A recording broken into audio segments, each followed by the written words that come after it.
Shalom, selamat pagi untuk kita semua.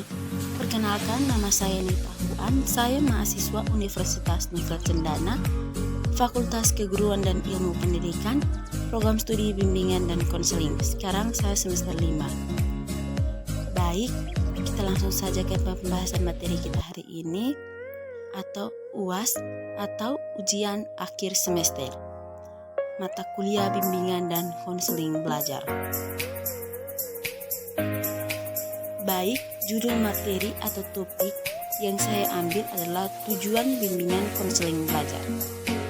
Tujuan belajar yang paling utama adalah meningkatkan pengetahuan dan memperbaiki cara berpikir. Belajar memang lebih populer dilakukan siswa dan mahasiswa. Meski demikian, sebenarnya belajar harus dilakukan oleh siapa saja dan di mana saja. Penjelasan dari Winkel tahun 2009, tujuan belajar adalah aktivitas mental atau psikis yang berlangsung dalam interaksi aktif dengan lingkungan menghasilkan sejumlah perubahan yang relatif. Sedangkan menurut Sudirman ada 3 tujuan belajar, yaitu yang pertama, mendapatkan pengetahuan. Hasil dari kegiatan belajar dapat ditandai dengan meningkatnya kemampuan berpikir seseorang. Jadi, selain memiliki pengetahuan baru, proses belajar juga akan membuat kemampuan berpikir seseorang menjadi lebih baik.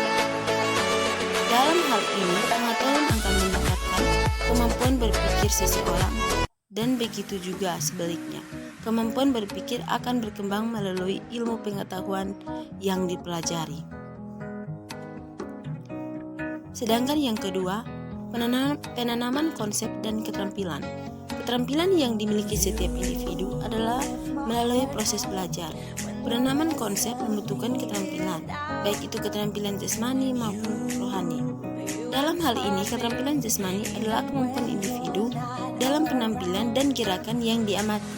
Sedangkan keterampilan rohani adalah cenderung lebih kompleks karena bersifat abstrak. Keterampilan ini berhubungan dengan penghayatan cara berpikir dalam menyelesaikan masalah atau membuat suatu konsep. Yang ketiga atau yang terakhir, pembentukan sikap kegiatan dari belajar untuk membentuk sikap seseorang. Dalam hal ini, pembentukan sikap mental peserta didik akan sangat berhubungan dengan penanaman nilai-nilai, sehingga menumbuhkan kesadaran di dalam dirinya, dan dalam proses menumbuhkan sikap mental perilaku dan pribadi anak didik, seorang guru harus melakukan pendekatan yang bijak dan berhati-hati. Guru harus bisa menjadi contoh bagi anak didik dalam memiliki kecakapan dan memberikan motivasi belajar. Yang berikut, apa sih arti penting belajar? Arti penting belajar ada 3, yaitu yang pertama, mengembangkan kecakapan kognitif. Sekurang-kurangnya ada 2 macam kecakapan kognitif siswa yang sangat perlu dikembangkan segera, khususnya oleh guru, yakni meyakini arti penting materi pelajaran dan aplikasinya, serta menyerap pesan-pesan moral yang terkandung dalam materi pelajaran tersebut. Yang kedua, mengembangkan kecakapan afektif. Keberhasilan pengembangan kognitif tidak hanya membuahkan kecakapan kognitif, tetapi juga menghasilkan kecakapan afektif. Sedangkan yang ketiga, mengembangkan kecakapan psikomotorik. Keberhasilan pengembangan kognitif juga akan berdampak positif terhadap pengembangan psikomotorik. Kecakapan psikomotorik ialah segala amal jasmania yang konkret dan mudah diamati kualitasnya. Sedangkan yang berikut atau yang terakhir, tujuan bimbingan belajar. Yang pertama, membantu membimbing para individu dalam menghadapi dan menyelesaikan masalah-masalah akademik, sehingga dalam tujuan belajar berperan penting bagi siswa maupun mahasiswa menuju kesuksesan.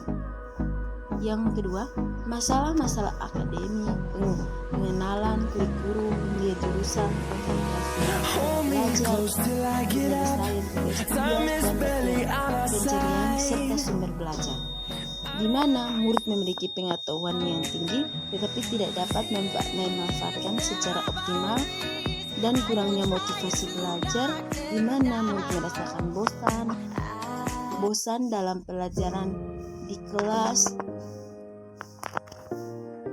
Baik, sekian dari hasil bahasan kita.